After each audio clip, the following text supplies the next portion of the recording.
Now across the street to my right is the oldest wooden building in Boston. That's Paul Revere's home. It was built in 1680. Paul Revere bought it in 1770. Paul Revere lived there with his first wife, Sarah, who had 8 children. Sarah passes away on her 8th childbirth. Paul Revere was very depressed about that for 6 months. Then he remarried. His second wife, Rachel, had 8 children. He had 16 children total. So I can understand why he volunteered for midnight rides. No room in the house. Now, every time one of Paul Revere's children would pass away, he would always say, "There goes another lovely lamb of mine." He outlived all but 5 of his children. Paul Revere was also known to be one with his horse. Now, back then, you know, that was the person's livelihood. You just didn't loan out your horse to anybody. And Paul Revere, Dr. Warren came to Paul Revere's house and asked him to be the second rider. And for the midnight ride of Paul Revere. So Paul Revere rows across the bay with his friend. There's the north end, this is Charlestown. And he starts his ride. William Daws already started 30 minutes prior to him, and they both meet in Lexington about 30 minutes apart. Now they both started riding towards Concord when they bumped into another high Sons of Liberty, Dr. Samuel Prescott. Now there's 3 riders riding towards Concord when Paul Revere gets ahead of the other 2 and was captured by the British. Released several hours later. They kept my horse, so I'm still looking for him. And William Daws escaped. Dr. Samuel Prescott is the only rider out of the original 3 to make it to Concord, Massachusetts that night. So 85 years later, Longfellow writes the poem, "Listen, my children, you shall hear the midnight ride of Revere." Because it wouldn't have rhymed if they said, "Listen, my children, you shall hear the midnight ride of Dr. Samuel Prescott." Now, William Daws started his ride here at Boston Neck. April 18, 1775, they would double the sentries. Nobody can go in and out of Boston.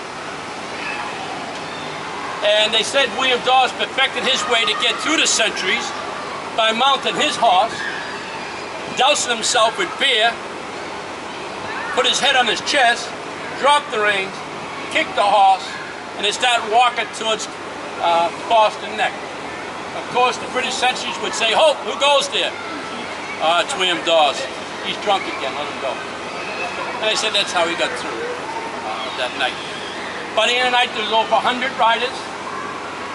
There's a rider recorded all the way to Connecticut. Back then, it took 3 days to get to Connecticut. The next day, folks, there was 14,000 men. Most of them farmers, blacksmiths, most of them didn't even own weapons. Most of them never seen battle, heading towards Concord to defend their liberty. Now, back then the British would not pay their sailors well and would not feed them well. So when the British Navy needed sailors, they would walk through the streets like Boston and grab kids who were 10, 11, 12 years old off the street, and they would take the king's coin and force it into their hand. Now once the coin is in the kid's hand, he is now part of the British Navy.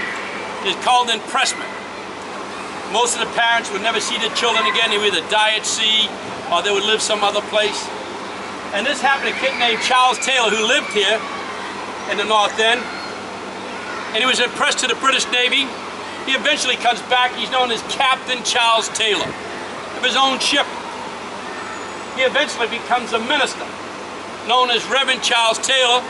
Up here in the corner is the church he started. Today it's a Catholic church. You can see the statue of Jesus there. And across the street to my right, the marina, his church started that for the sailors. They could spend like $3 a week to stay there. Today it's like $35 for a merchant marine to stay there. And a lot of people heard about Charles Taylor. He wasn't a polished preacher. He never went to school. And Jenny Lind, the great opera singer, would go visit him. Herman Melville, the great author. William Ralph Emerson was a Unitarian preacher, graduated from Harvard University, used to preach here in the North End. And he said the only one he listened to preach was Charles Taylor. Now Herman Melville writes the book Moby Dick, and he's a good friend of Charles Taylor. And Moby Dick is based on a true story. It's a ship that sailed out of Nantucket Island, rammed by a whale and sank. And the first mate on that ship, Essex, was Starbuck, where we get Starbucks coffee from, the name. Charles Taylor, the minister, was the minister in the book and the movie. Of course, Starbucks started in Seattle, Washington. We don't drink it here. Costs too much. And, but it's based on a true story. That's why Starbucks has the emblem of a mermaid, because of Boston. Any questions? As we go by the church, you can look on your right-hand side, you'll see a poster about Herman Melville.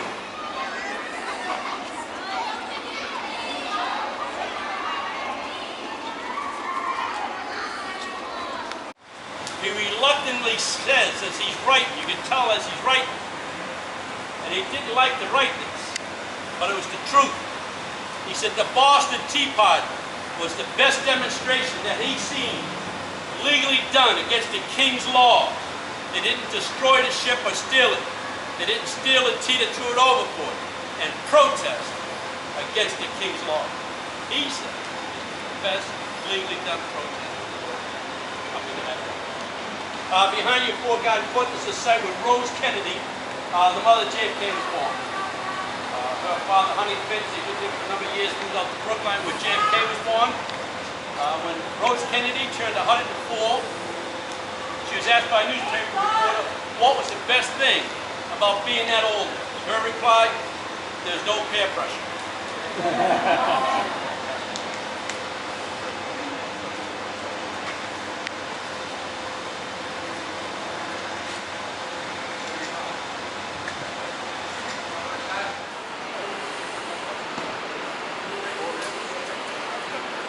Now, across the street to my left is the only remaining church out of 5 that was designed by Charles Bulford, who was self-taught, designed the Capitol of Washington, state capitol, designed the capital of Washington, D.C. This is the only remaining church that he designed, and third such church in its site. It was a congregational church, ancient Roman Catholic church, but this is where Rose Kennedy, Mother JFK, was baptized, married, and eulogized at this church.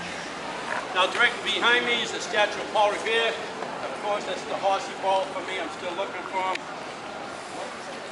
And notice that Paul Revere has his arm out to the right, no lid.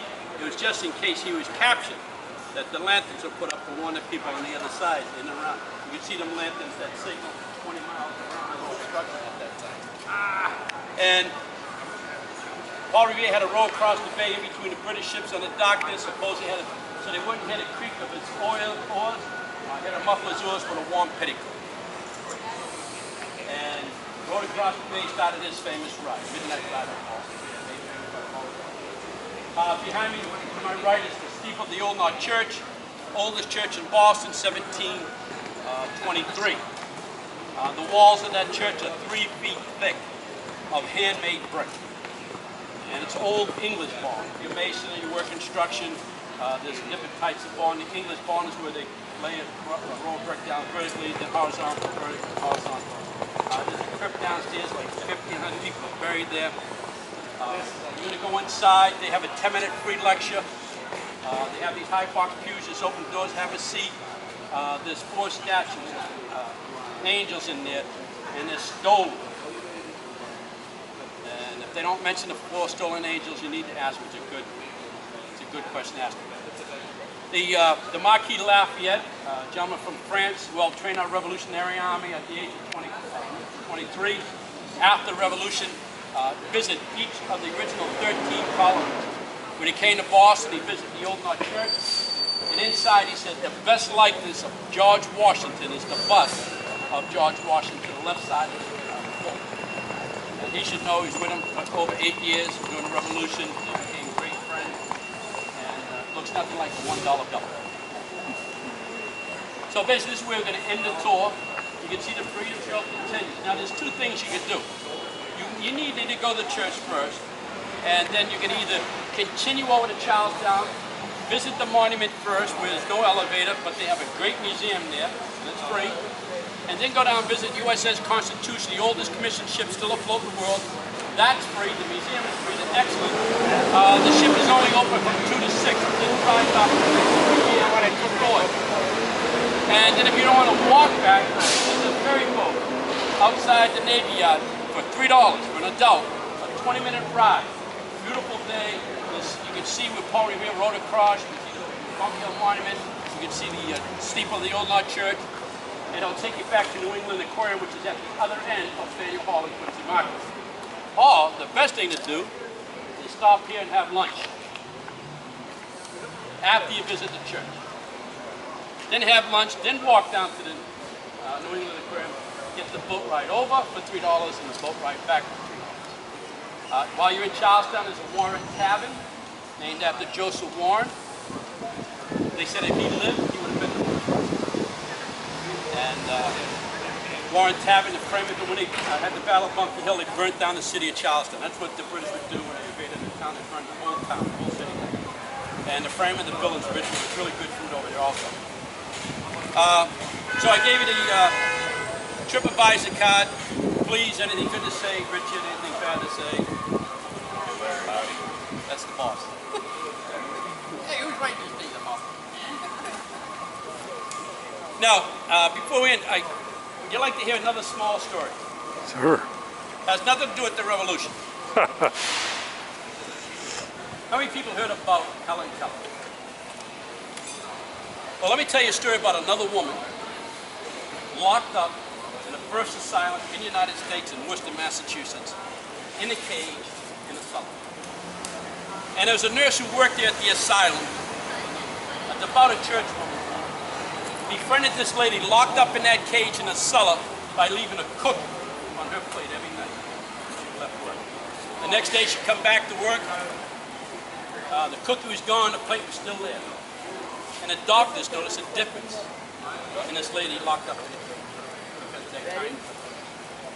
So they moved upstairs to be with the other patients. When it was time for her to leave, she begged the doctors, please let me stay here and work with the patient. Okay, so stay.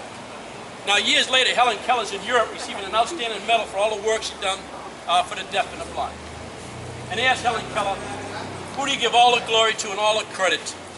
Helen Keller says, I give all the glory and all the credit to my best friend who taught me everything about the deaf and the blind is Ann Sullivan. Ann Sullivan was the lady locked up. Asylum. They were all known as asylums back then. Poor, mentally ill, they're all locked up in asylum. And that nurse who befriended her with the love of God in her heart changed world history with a cookie. Now, we might not be the next John Adams, we might not be the next Abigail Adams, but the love of God in our hearts for our children's sake, it changed world history. Sometimes I laugh at myself. I like to make 1,000 million cookies, whatever, and send them to Congress so they would treat us better. Revere. That's right. So I'll leave you with that inspirational story. Tips are appreciated, no cookies. Find yourself sitting in these box pews. And although they are a little odd to aesthetic, they're actually common in English churches dating back to the 1500s. And they have many uses and purposes, but here at Old North, they primarily started as status symbols. Where you sat in church said a lot about who you were in society. And this is because between 1723 and 1912, Old North was considered a closed congregation, meaning that in order to be a member, you would actually have to purchase your own seat from the church. So unlike today, we were able to come in and sit down where we wanted. Each one of these boxes would have been owned by an individual or family, and only they would be allowed to sit there on Sundays. Now, if you could not afford one of these boxes, you did not attend this church. Essentially, if you could not pay, you could not pray here. Now, one of the benefits of owning your own pew is that you could decorate it any way you wanted to. They originally were unfurnished on the interior,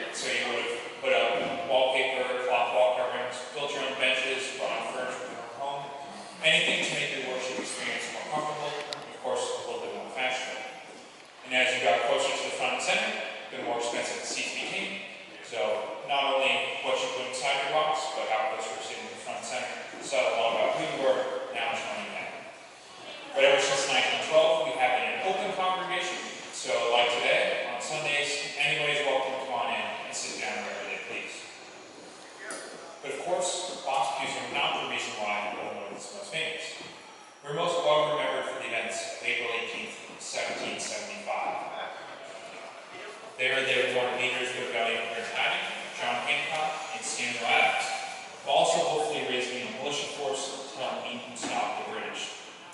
But as I mentioned, the city was under occupation, and there was a strict military curfew in effect. And there was a high likelihood both Revere and daws would be caught and arrested before they could get out of the city the night the British were leaving.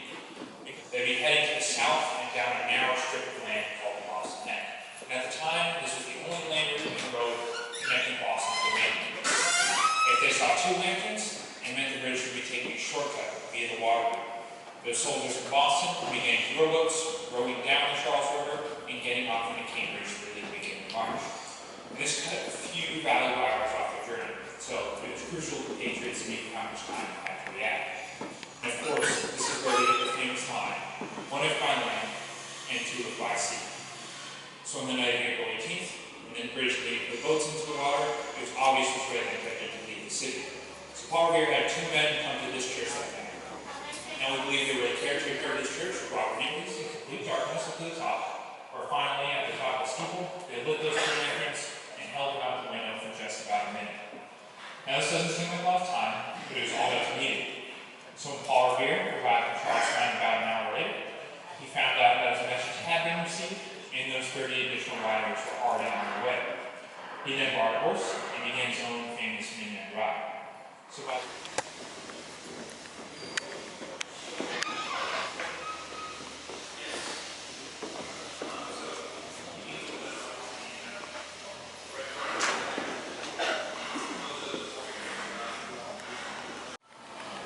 this just amazes me.